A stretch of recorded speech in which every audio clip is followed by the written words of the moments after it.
On the 2nd of July 2003, Russian billionaire Roman Abramovich purchased Chelsea Football Club for £140 million from Ken Bates. The world of football was stunned as Abramovich wasn't well known and it seemed to come out of the blue. Under Abramovich's ownership, Chelsea won 5 Premier League titles, 5 FA Cups, 3 League Cups, 2 Community Shields, 2 Europa Leagues, 1 Super Cup, 1 Club World Cup, and most importantly to Roman Abramovich, 2 Champions League trophies. Roman Abramovich sold Chelsea in 2022 as himself and the club was sanctioned due to his apparent links to the Kremlin and involvement with the Russia-Ukraine war. It truly was a golden era for Chelsea, winning 19 trophies in 19 years under Abramovich's ownership. Chelsea have truly become an elite club ever since. However, it wasn't all plain sailing for the boys from King's Road. In 1905, Gus and Joseph Mears decided to make their own football team after buying Stamford Bridge athletics ground. They initially decided to offer Fulham the stadium. Fulham rejected this and thus the idea was made to make a new London football team. After names such as Kensington FC, London FC were thrown around, eventually Chelsea Football Club was decided and Chelsea were born.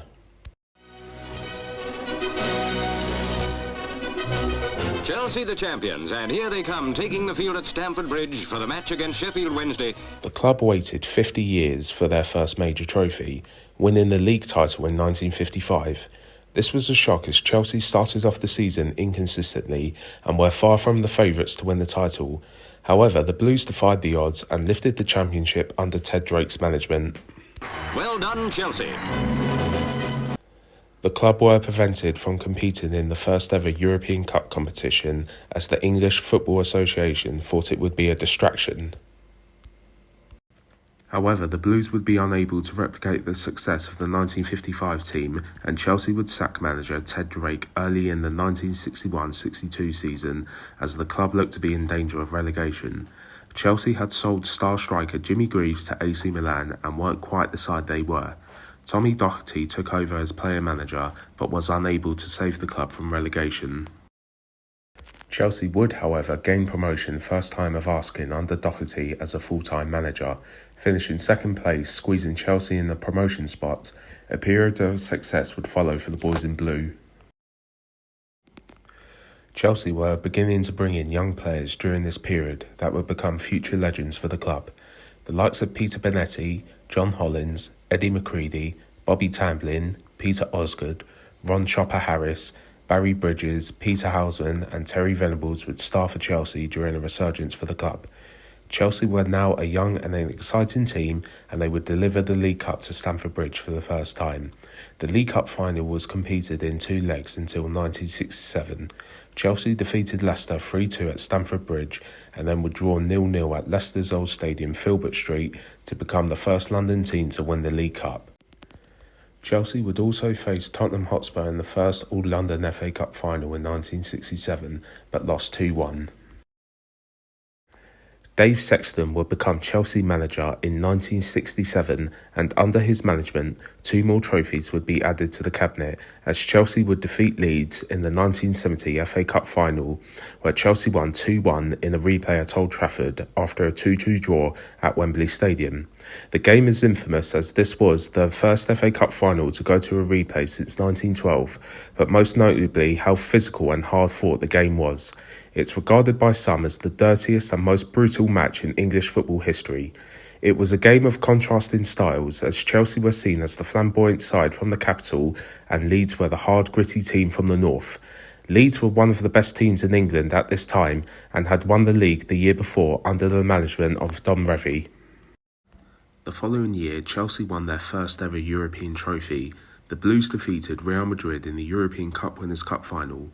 Like the FA Cup final in the previous year, Chelsea would have to play to a replay. The first game was a 1-1 draw, but 2 days later, Chelsea would lift the trophy after defeating Los Blancos 2-1 in Greece. Chelsea once again competed in the UEFA Cup Winners' Cup competition the following season, but were unable to retain their trophy. The Blues were eliminated by Swedish side Svidberg in the second round. However, Chelsea did make history during this campaign.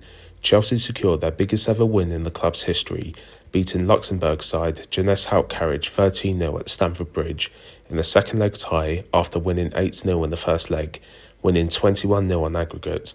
Chelsea also reached the League Cup final but lost 2-1 to Stoke City. It seemed Chelsea looked to be on their way to become a force in English football and win more trophies. However, Chelsea's squad began to age and Dave Sexton had begun to fall out with key senior players such as Peter Osgood and Alan Hudson. In 1974, they were both sold to Southampton and Stoke City respectively. Buying new players was not very easy to say the least due to the club's financial position, particularly within building the new East Stand had more or less used up the whole club's budget. The British economy in the early 1970s was in a very bad place, and the worsening industrial relations led to a 3-day working week for the country's workforce in general, plus building strikes and a general shortage of materials certainly did not help the situation. After a poor start to the 1974-1975 season, Dave Sexton would be sacked and replaced by his assistant Ron Suart. Suart was unable to save the club from relegation, and Chelsea were back in the second division in 1975. It would only take Chelsea 2 attempts to go back up to the first division under the management of former player Eddie McCready. McCready gave the captaincy to an 18-year-old Ray Wilkins and took Chelsea back to the top division. However, McCready would leave Chelsea in bizarre circumstances. McCready allegedly requested for a company car, which was rejected by Brian Mears, so he resigned. Mears then relented and offered him the car, but with his sense of pride he did not come back to the club as he had already made his mind up. McCready would not manage in Europe ever again. For Chelsea, the late 1970s and early 1980s was a very poor time for the club. Star players were sold, the squad was demoted, and the club's financial health was in jeopardy due to an ambitious Stamford Bridge renovation. An infamous hooligan element in the crowd produced additional issues and plagued the club for the remainder of the decade. At its lowest point, Chelsea was purchased by Ken Bates in 1982 from Brian Mears, the grandson of co-founder Joseph Mears, for a modest fee of £1. The team was in danger of losing its residents. When the Mears family sold Chelsea in the early 80s, they kept the freehold of Stamford Bridge back. This was then sold to Marler Estates plc in 1984. At that time, the future of football at the ground was uncertain, and many Chelsea fans will remember that the club faced continual threats from property developers. In 1986, the club launched Save the Bridge, a campaign directly associated with raising funds and awareness to ensure that Chelsea supporters could continue to watch football at Stamford Bridge. The organisation, the Chelsea pitch owners, would eventually become the owners of Stamford Bridge and the Chelsea name rights, putting this fear of leaving Stamford Bridge to bed. Chelsea's first season back in the first division would be under Ken Shillito. Chelsea finished 16th under the former player. However, Shillito left the club the following season and Tottenham legend Danny Blanchflower took over as manager, but he only won 5 games out of 32 and Chelsea finished rock bottom of the first division and were relegated back to the second division. England World Cup legend Geoff Hurst followed, but could not lead Chelsea back into the top flight. In his first season, Chelsea were very close to securing promotion, however lost out via goal difference. The next season was very disappointing for Chelsea as they finished mid-table and would only score 2 league goals in their last 13 league games. John Neal took over and Chelsea avoided relegation to the third division by the skin of their teeth in 1983 in a do-or-die game against Bolton thanks to a goal by Clive Walker. But the following season, the signings of Eddie Nisfesky, Joe McLaughlin, Nigel Spackman, Pat Nevin and Kerry Dixon took Chelsea back to the first division. Chelsea finished an impressive 6th place in their first season back in the top flight. Star striker Kerry Dixon finished as joint league top goalscorer with Gary Lineker. Manager John Neal unfortunately had to retire from management due to health issues. Another legend would become the Chelsea manager in John Hollins. John Hollins guided Chelsea to another 6th place finish. However, the good times would not last very long as Chelsea were relegated 2 years later by Middlesbrough via the playoffs. John Hollins was sacked in March 1988 and assistant manager Bobby Campbell was appointed caretaker manager until the end of the season. Campbell was unable to turn around the club's fortunes in the 8 games which remained that season, and they were relegated via the short-lived playoff system. During this period, the team finishing 4th from bottom in the old First Division, and the sides who came 3rd, 4th and 5th in Division 2 would contest the playoffs, culminating in a 2-legged final. Middlesbrough would defeat Chelsea 2-0 at their old stadium, Ayresome Park. Chelsea would defeat Middlesbrough 1-0 at Stamford Bridge in the return leg. However, it was not enough to prevent Chelsea being relegated back to the second division. The game was marred by a riot from fans at Stamford Bridge. Chelsea would, however, come straight back up in some style, earning 99 points and finishing in impressive 5th place in their first season back in the top flight. In the summer of 1990, Chelsea spent £1 million for the first time on 2 players, Andy Townsend and future club legend and captain Dennis Wise. Another mid-table finish would follow as Ian Porterfield led Chelsea in the Premier League era. Ironically, Chelsea were the very first club to sack their manager in Premier League history. In the first ever Premier League season, Chelsea started off the campaign fairly well. However, the club's form dipped massively, and in February 1993, club legend David Webb replaced Ian Porterfield on an interim basis. Under Webb, performances and results improved, and Chelsea would finish 11th place in the Premier League. However, David Webb was not made permanent manager, and in the summer of 1993, Glenn Hoddle would become Chelsea player manager after guiding Swindon Town to the Premier League. Glenn Hoddle's first season as Chelsea manager ended in a 14th place Premier League finish, 3 places lower than the previous season. An FA Cup final appearance did redeem the season, as Chelsea would be appearing in the FA Cup final since they won the Cup in 1970, and this guaranteed a place in the European Cup Winners' Cup competition the next season, regardless of the result, as Manchester United would be playing in the Champions League the next season, as they had won the Premier League for the second time in 2 years. As the players entered the dressing rooms for half-time at Old Wembley, the scoreline was 0-0, but Chelsea's dream was shattered in the second half as United scored 4 goals to win 4-0. Chelsea had secured European qualification and would play in Europe for the first time in over 20 years. However, the club's wait for a major trophy entered its 24th season. The following season, Chelsea had signed Mark Hughes from Manchester United and Dutch superstar Ruud Gullit from Sampdoria, hoping it would take the Blues to the next level. But Chelsea finished 11th in the Premier League once again. Although enjoyed another cup run, reaching the semi-finals, Manchester United would once again end Chelsea's dream for a FA Cup trophy. Glenn Hoddle would depart Chelsea to become England manager in the summer of 1996. Ruud Gullit would become Chelsea player manager in the summer of 1996, and with the help of investment from Chelsea fan businessman Matthew Harding, Chelsea began to attract players from Europe. Frank Leboeuf and Italian stars Roberto Di Matteo, Gianfranco Zola, and the Champions League winning striker and Juventus captain Gianluca Vialli arrived at Stamford Bridge. Gullit had a dream start to his managerial career as Chelsea won the FA Cup with a 2-0 victory over Middlesbrough at Old Wembley in 1997, ending Chelsea's 26-year trophy drought and making him the first foreign manager to win a major trophy with an English club. Chelsea were a very entertaining side to watch under Gullit, and the phrase "sexy football" was coined at this time. Gianfranco Zola was voted the Footballer Writers Association Footballer of the Year after a brilliant first season at Stamford Bridge, in which he scored 12 goals and contributed many assists, while fellow countryman and record 4.5 million signing Roberto Di Matteo scored one of Chelsea's goals in the triumphant Wembley final. The club suffered a tragedy in late October when director Matthew Harding was killed in a helicopter crash in Cheshire when returning home from the club's League Cup exit at Bolton. More signings came the following summer of 1997 in Ed De Hoy, Tore-Andre Flo and Gus Poyet.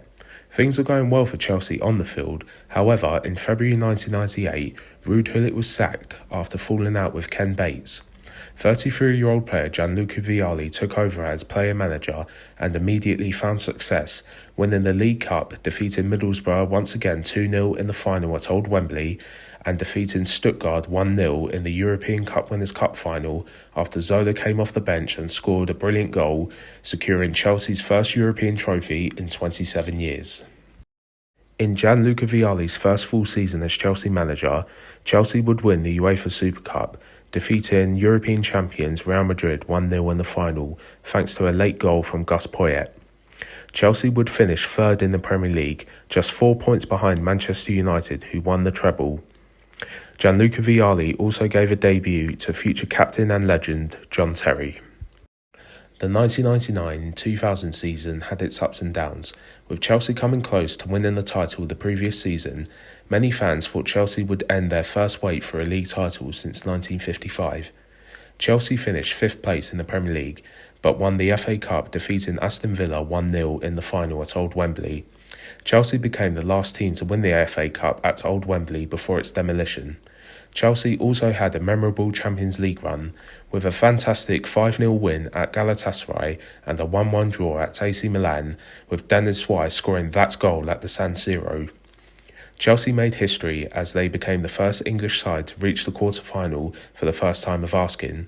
Chelsea defeated Barcelona 3-1 at a memorable game at Stamford Bridge, however would lose 5-1 at Camp Nou in the second leg of the quarter-final. Chelsea also memorably defeated Manchester United 5-0 at Stamford Bridge this season. Chelsea started the 2000-2001 season with a Charity Shield victory over Premier League champions Manchester United. New striker Jimmy Floyd Hasselbank and defender Mario Melchiot secured the 2-0 victory, ensuring Chelsea would win the final Charity Shield game at Old Wembley. After a slow start, Gianluca Vialli was sacked by Chelsea and fellow Italian Claudio Ranieri was appointed on the 15th of September 2000. Ranieri came to London with a wealth of experience and had won the Coppa Italia with Fiorentina and the Coppa del Rey with Valencia respectively. Ranieri was no stranger to some Chelsea players. He worked with Jimmy Floyd Hasselbank at Atletico Madrid and Gianfranco Zola at Napoli. It was a fairly disappointing season for Chelsea as they had finished 6th place and were knocked out of the UEFA Cup in the first round by Swiss side St. Gallen. However, 23 goals in 35 games by new striker Hasselbank was a positive, winning the Golden Boot for the second time in his career. Chelsea were looking to reduce the average age of the squad and said goodbye to Gus Poyet and Frank Leboeuf, whilst club legend Dennis Suarez would also leave after 11 successful years at Chelsea. William Gallas, fellow Frenchman Emmanuel Petit, and future all-time leading goalscorer Frank Lampard would join Chelsea in the summer of 2001. For the second season in a row, Chelsea would finish 6th place in the Premier League. The Blues also reached the FA Cup final, however lost 2-0 to Premier League champions Arsenal. Chelsea would get knocked out in the UEFA Cup second round to Hapoel Tel Aviv, disappointing once again in Europe. Chelsea shockingly lost 5-1 to Tottenham in the second leg semi-final of the League Cup at White Hart Lane. Chelsea would shortly gain revenge, winning 4-0 at Stamford Bridge in the Premier League game. Jimmy Floyd Hasselbank scored a perfect hat-trick and Frank Lampard would also score. Chelsea would also dump Tottenham out of the FA Cup in a 4-0 win at White Hart Lane, earning Chelsea bragging rights over their London rivals. Chelsea also had some other memorable victories this season, winning 3-0 at Old Trafford and beating Liverpool 4-0 at Stamford Bridge. Throughout his Chelsea managerial career, Claudio Ranieri was often criticised by fans and media alike for over-rotating his squad, hence earning him the nickname by the British press, the Tinkerman. Despite a fairly disappointing season, with Jimmy Floyd Hasselbank's 29 goals and exciting strike partnership with Idiger Johnson excited many fans, new signing Frank Lampard also had a solid debut season at Stamford Bridge. Academy product John Terry also impressed many. Chelsea fans would also have a new fan favourite in Carlo Cudicini, who had won Chelsea Player of the Year after a very good season in goal. A familiar pattern would follow Chelsea in the 2002-2003 season, an early UEFA Cup exit, this time in the hands of Norwegian side Viking FK. Arsenal once again ended an FA Cup dream for Chelsea, knocking Chelsea out at Stamford Bridge in a quarter-final replay. Manchester United would knock Chelsea out of the League Cup, and they would also pip Arsenal to the Premier League title, meaning Chelsea would go without a trophy since the year 2000. In the final game of the 2002-2003 Premier League season, Chelsea would meet Liverpool at Stamford Bridge. Chelsea simply needed to secure a point in order to get Champions League football. This game was a winner-take-all match as Liverpool needed to win to secure Champions League football. This game is dubbed as the £20 million match, and this is also thought to be the game that made Roman Abramovich buy Chelsea. Sami Hyypiä would put Liverpool in the lead, however French centre-back Marcel Desailly would equalise just minutes later. Danish winger Jasper Grønkjær would curl in the goal in the bottom corner, and this proved to be the winning goal as Chelsea held on to win 2-1 and claim a Champions League place at Liverpool's expense. Club legend Gianfranco Zola would make his final appearance for the club on this day, coming off the bench to replace Eidur Johnson to a standing ovation. Zola showed his class during the game, giving Jamie Carragher a hard time, and the Italian finished the season with 14 league goals. Chelsea's fortunes would change forever weeks later. Ken Bates sold the club to Russian oligarch Roman Abramovich for £140 million. The Roman Empire would begin.